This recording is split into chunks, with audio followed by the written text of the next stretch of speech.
Reaction के बारे में थोड़ा देखेंगे। इससे पहले हम लोग आज सबसे पहले देख लेते हैं रेडॉक्स रिएक्शन। रेडॉक्स रिएक्शन होता क्या है?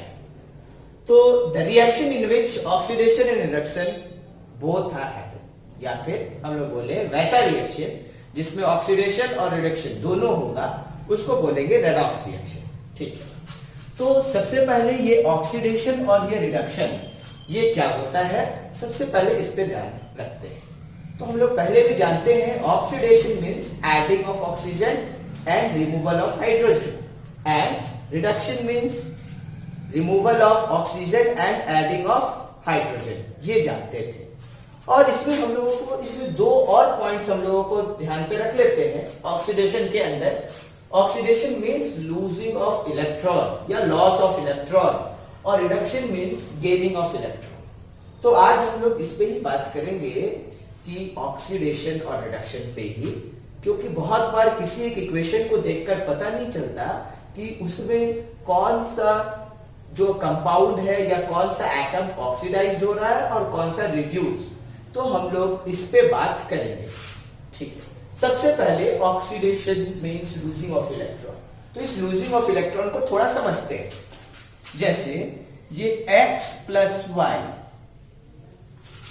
दोनों मिलके सपोज XY दिया, ठीक है, ऐसा। तो अभी हम लोग को कैसे समझते हैं लूजिंग ऑफ इलेक्ट्रॉन और गेनिंग ऑफ इलेक्ट्रॉन। यहां पे हमेशा जब वो इंडिविजुअल हो, मतलब एक एटम हो या फिर मॉलिक्यूल हो, तो उसके लिए हम लोगों को इसको चार्ज देंगे न्यूट्रल, जीरो। ये अकेला है इसलिए जीरो, ये भी अकेला है इसलिए जीरो। अगर ये कंबाइंड फॉर्म में होगा तो फर्स्ट वाले को देंगे पॉजिटिव और सेकंड वाले को देंगे नेगेटिव, ऐसा हमेशा। तो अगर कोई एलिमेंट या फिर अगर हम बोले कोई एटम या मॉलिक्यूल रिएक्टेंट के तरफ, इस तरफ वाले को रिएक्टेंट बोलते हैं, अगर वो जीरो हो और इस तरफ जाके पॉजिटिव हो जाता हो, मतलब ये पॉजिटिव हो गया यहाँ पे कंबाइंड होने पे, तो हम लोग बोलेंगे कि ये इलेक्ट्रॉन क्या किया है, लूज किया है, ये इलेक्ट्रॉन लूज किया है। ऑन द अदर हैंड अगर कोई एटम रिएक्टेंट के तरफ जीरो न्यूट्रल हो और इधर चला जाए और इधर नेगेटिव दिखता हो, तो हम लोग बोलेंगे ये गेन किया है, ऐसा। और दूसरे केस में अगर हम इसको ऐसे पढ़ें, मतलब ये XY रिएक्टेंट हो जाए और ये वाला प्रोडक्ट हो जाए, तब क्या ये जीरो है? तो नहीं, ये प्लस पॉजिटिव, ये नेगेटिव, ये जीरो और ये जीरो। जब ऐसा हो जाए तब क्या करेंगे? जब कोई एक एटम या फिर मॉलिक्यूल कंपाउंड का इधर पॉजिटिव हो और इस तरफ जाके जीरो हो जाए, तो उसको हम बोलेंगे कि ये इलेक्ट्रॉन गेन किया है। और जब कोई नेगेटिव इधर जाके पॉजिटिव हो जाए तो हम लोग को बोलेंगे इलेक्ट्रॉन लूज किया। एक एग्जांपल तुरंत देख लेते हैं। जैसे NaCl गिव्स, सपोज ये Na+Cl, ठीक है। Na मतलब पॉजिटिव 1, Cl मतलब इतना। पॉजिटिव 1 भी दे सकते हैं, कोई भी पॉजिटिव नंबर देना। अगर किसी को वाइलेंसी नहीं आता है, हम वाइलेंसी के अकॉर्डिंग दिए। यहां ये जीरो, ये जीरो, ये जीरो होने का मतलब इसका इलेक्ट्रॉनिक कॉन्फ़िगरेशन लिखेंगे 281, इसका इलेक्ट्रॉनिक कॉन्फ़िगरेशन 287, इसका इलेक्ट्रॉनिक कॉन्फ़िगरेशन इसके लिए 28, इसका इलेक्ट्रॉनिक कॉन्फ़िगरेशन 288। अब देखते हैं, कंपेयर करते हैं। यहां पर अगर टोटली काउंट करें तो ये है 10, यहां पर कितना है 11। ये 11 कैसे हो गया?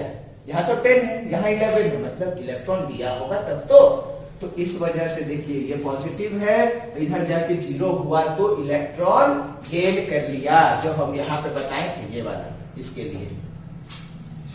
दूसरा चीज, ये नेगेटिव है, इसके पास अभी टोटल 18 है, इधर जाके 17 हो गया, तो ये क्या कर लिया, इलेक्ट्रॉन लूज कर लिया, जैसे अब यहां पे बताए थे। तो इस बात को ध्यान रखना है, गेनिंग ऑफ इलेक्ट्रॉन और लूजिंग ऑफ इलेक्ट्रॉन को। अब हम लोगों को देखते हैं ऑक्सीडेशन को, कि ऑक्सीडेशन और रिडक्शन क्या है, उस पे हम लोग को थोड़ा सा बात कर लेते हैं। तो जैसे एक अपने को एग्जांपल है Mg+Br2, gives MgBr2। ये एक एग्जांपल है। यहां पर ये क्या है 0, ये क्या है 0, यहां पर ये क्या है साथ में है तो इसलिए पॉजिटिव देंगे। कितना 2 दे दे, कोई भी नंबर दे सकते हैं अगर किसी को वैलेंसी याद नहीं है तो।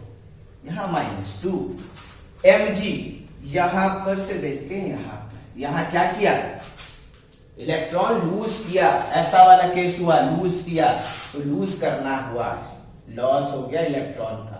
और Br क्या किया, इलेक्ट्रॉन गेन कर लिया, ये वाला पहला केस है, ये दूसरा गेन कर लिया। लॉस ऑफ इलेक्ट्रॉन को क्या बोलते हैं, ऑक्सीडेशन। ऑक्सीडेशन तो मतलब किसका ऑक्सीडेशन हुआ, Mg का ऑक्सीडेशन हो गया। और ये वाला रिडक्शन, तो ठीक है, लॉस गेन ऑफ इलेक्ट्रॉन को क्या बोलते हैं, रिडक्शन। तो किसका रिडक्शन हो गया, Br2 का। अब इसमें एक और बात होता है, ऑक्सीडाइजिंग एजेंट और रिड्यूसिंग एजेंट।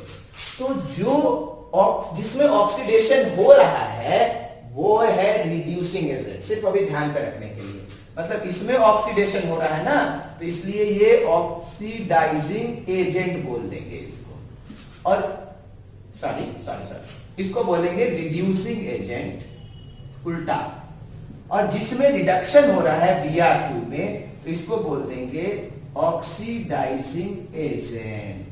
जिसमें रिडक्शन हो रहा है उसको बोलेंगे ऑक्सीडाइजिंग एजेंट, और जिसमें हमको ऑक्सीडेशन हो रहा है उसको बोल देंगे रिड्यूसिंग एजेंट। एक और जल्दी से एक एग्जांपल करते हैं, तब तक नोट कर लीजिए, हम इसको रब करते हैं।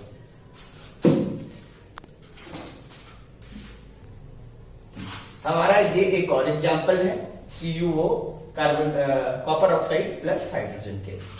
अब इसमें देखते हैं, कॉपर ऑक्साइड यहां क्या है +2, ये -2, ये 0 अकेला है ना, ये अकेला है 0, ये +1 -2। अब देखते हैं कॉपर ऑक्साइड है, कॉपर ऑक्साइड +2 इधर जाके माइनस हो जा रहा है, सॉरी 0 हो जा रहा है। कौन सा केस, पॉजिटिव इधर जाते 0 हो जाना, क्या होता है, गेन, अभी बताए थे। तो ये हो गया गेन, किसका गेन, इलेक्ट्रॉन का गेन। यहाँ पे हाइड्रोजन है, इधर 0 है, इधर जाके प्लस हो जा रहा है। तो 0 से प्लस होना क्या होता है, लॉस होता है, क्योंकि वो इलेक्ट्रॉन लूज किया है। ठीक है, तो losing of electron what, oxidation, और gaining of electron what, reduction. अच्छा, अब एजेंट, तो कौन ऑक्सीडाइज हो रहा है, ये ऑक्सीडाइज हो रहा है, इसलिए इसको बोलेंगे रिड्यूसिंग एजेंट। उल्टा ध्यान में रखिए, इसमें रिडक्शन हो रहा है किसमें, CuO में, इसलिए इसको बोलेंगे ऑक्सीडाइजिंग एजेंट। इतना बोल देंगे, ठीक। तो ये अपना एक और हुआ, ठीक। तो ये आई होप सब समझ में आ गया होगा। ये अपना ऑक्सीडाइजिंग और रिड्यूसिंग एजेंट और ऑक्सीडेशन और रिडक्शन दोनों हुआ।